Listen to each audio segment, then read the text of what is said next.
চুড়ি পরতে তো আমার অনেক ভালো লাগে। আজকে কেন চুড়ি পরেছি এই বিষয়টা জানতে হলে পুরো ভিডিওটি না টেনে সম্পূর্ণ দেখবে এবং আমার চ্যানেলটিকে সাবস্ক্রাইব করে আমার পাশে থাকবে। আজকে ছিল আমার জন্মদিন। এই শাড়িটি আমার বর আমাকে গিফট করেছে এবং এই অর্নামেন্টসগুলো সবগুলোই।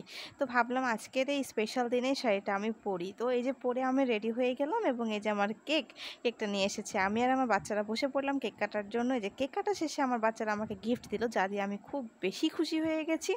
তাদের হাতে বানানো গিফট সবসময় যে দামি কোনো গিফট ভালো লাগার হবে এমন কোনো কথা নয়। আমার বাচ্চারা হাতে বানিয়েছে সেই গিফটটা আমার কাছে অনেক অনেক অনেক বেশি স্পেশাল। আমার খুব ভালো লেগেছে। আসলে সেই সময়টা বুঝতে পেরেছি যে আমি মা হয়ে কতটা খুশি। এই যে আমার মেয়েও আমাকে গিফট দিয়েছে, সে ২ টা গিফট বানিয়েছে নিজ হাতে এবং সে খুব খুশি হয়েছে আমাকে এটা দিবে তাই। সকাল থেকে বলছে, "আম্মু তোমার জন্য গিফট রেডি করেছি।" বাহ! এই যে দেখো আমার জন্য কি সুন্দর কার্ড বানিয়েছে, হ্যাপি বার্থডে মম। তার এইটা দেখে আমি একটু ইমোশনাল হয়ে গেছিলাম যে আমার বাচ্চা এত বড় হয়ে গেছে, সে নিজে হাতে আমার জন্য গিফট তৈরি করছে এবং এই ক্লিপগুলো সে বানিয়েছিল।